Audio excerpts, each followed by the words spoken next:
Hello friends, எல்லாருக்கும் வணக்கம். இன்றைக்கி நம்ம நிக்கிஸ் கிச்சனில் முருங்கைக்காய் ஊறுகாய் தான் எப்படி பண்ணுறதுன்னு பார்க்க போகிறோங்க. ரொம்ப ருசியாக இருக்குங்க. இது நல்லா காரசாரமாக தயிர் சாதத்தோடு வச்சு சாப்பிட்றதுக்கு ரொம்ப அருமையாக இருக்கும். இது இப்போ குயிக்காக எப்படி பண்ணுறதுன்னு பார்த்துடலாம்.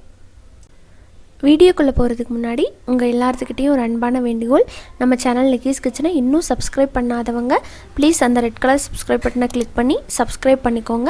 அதுக்கப்புறமா ஒரு கோயில் மணி போல் ஒரு பெல் சிம்பிள் இருக்கும், அதையும் கிளிக் பண்ணிக்கோங்க. அப்போ தான் நான் ஃப்யூச்சரில் போடுற வீடியோஸோட அப்டேட் உங்களுக்கு உடனுக்குடனே வந்து சேரும். இந்த முருங்கைக்காய் ஊறுகாய் செய்கிறதுக்கு முதல்ல ஒரு பேனில் 3லேருந்து 4 டேபிள் ஸ்பூன் நல்லெண்ணெய் சேர்த்துக்கலாம். நல்லெண்ணெயில் பண்ணுறது ரொம்ப நல்லாயிருக்கும் டேஸ்ட்டு. எண்ணெய் சூடானதும் 1 டீஸ்பூன் கடுகு,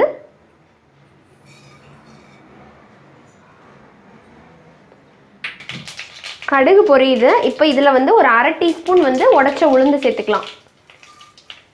தாளிக்கிற உளுந்து பருப்பு போட்டிருக்கேன். இதெல்லாமே நல்லா செவக்கட்டும். இப்போ இதில் கருவேப்பிலை போட்டுடலாம்.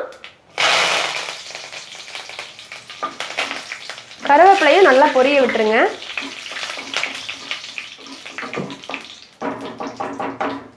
அடுத்ததான் இதில் நம்ம வந்து முருங்கைக்காவை சேர்த்துடலாம். முருங்கைக்காய் வந்து ஒரு 5லேருந்து 6 முருங்கைக்காய் எடுத்திருக்கேன். மீடியம் சைஸில் இருக்கிற காயை நல்லா கழுவிட்டு இந்த அளவுக்கு பீஸாக கட் பண்ணியிருக்கேன். கொஞ்சம் குட்டி குட்டி பீஸாக இருந்தால் நல்லாயிருக்கும். இப்போ இதில் சேர்த்துடலாம்.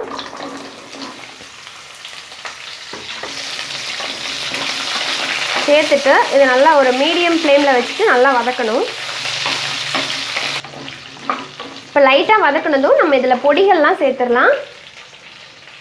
1/2 டீஸ்பூன் மஞ்சத்தூள், காரத்தை பொறுத்து மிளகா பொடி போட்டுக்கலாம். நான் வந்து 1 டேபிள் ஸ்பூன் சேர்த்துருக்கேன். இதோட கலருக்காக காஷ்மீரி மிளகாய் தூள் 1 டீஸ்பூன், 1/4 டீஸ்பூன் பெருங்காயத்தூள், 1/2 டீஸ்பூன் வந்து சீரகத்தூள் சேர்த்துட்டு இது லைட்டாக கலந்துடலாம்.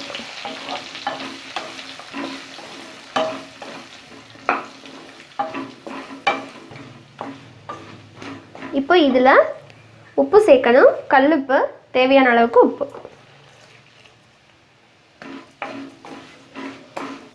சேர்த்து கலந்துட்டு நம்ம இதில் வந்து புளிக்கரைசல் சேர்க்கணும். ஒரு பெரிய நெல்லிக்காய் அளவுக்கு இல்லை, ஒரு பெரிய லெமன் சைஸ் புளி எடுத்து நல்லா ஊற வச்சு கெட்டியான புளி தண்ணி எடுத்திருக்கேன். இப்போ அதை ஊற்றிடலாம். புளிப்பு கொஞ்சம் ஜாஸ்தியாக தான் சேர்க்கணும், அப்போ தான் கெட்டு போகாமல் இருக்கும்.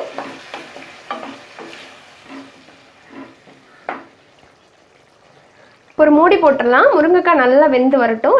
நல்லா எண்ணெயெல்லாம் பிரிஞ்சு வந்ததுக்கப்புறம் பார்க்கலாம். இப்போ கரெக்டாக ஒரு 10 நிமிஷம் ஆயிருக்கு. ஸோ நான் இடையில வந்து எடுத்து நல்லா கலந்து விட்டுட்டே இருந்தேன். இப்போ முருங்கைக்காய் வந்து நல்லா வெந்துருச்சு பாருங்கள். வெந்து ஆயிலெலாம் அப்படியே ஃப்ளோட் ஆக ஆரம்பிச்சிருச்சு. ஸோ இதை லைட்டாக கலரி விட்டுட்டு நம்ம இந்த ஸ்டேஜில் வெந்தயத்தை வந்துட்டு நல்லா ட்ரை ரோஸ்ட் பண்ணி வெறும் கடாயில் வறுத்துட்டு அதை வந்து அரைச்ச பொடி வந்து ஒரு 1/2 டீஸ்பூன் போட்டுக்கலாம். ரொம்ப வேண்டாம், கசப்பாயிடும். 1/2 டீஸ்பூன் வெந்தயத்தூள், அதோடவே 1 டீஸ்பூன் வெல்லத்தூள் அதை சேர்த்துக்கலாம். புளியெல்லாம் போட்டிருக்கறனால ரொம்ப புளிப்பாக இருக்கும், அதை பேலன்ஸ் பண்ணுறதுக்காக இந்த வெல்லத்தூள் சேர்க்குறோம். சேர்த்துட்டு அகைன் வந்து இதை நல்லா கலந்து விட்டுட்டுலாம். ஸோ இன்னும் ஒரு 2 நிமிஷம் மட்டும் அடுப்பில் இருக்கட்டும், அப்புறம் நம்ம இறக்கிக்கலாம். இப்போ ஒரு 2 நிமிஷத்துக்கு அப்புறமா நம்மளோட முருங்கைக்காய் ஊறுகாய் சூப்பராக ரெடி ஆகிடுச்சு. அவ்வளோதான். இதை வந்து நல்லா ஆறுனதுக்கப்புறமா ஸ்டோர் பண்ணி வச்சுக்கலாம்.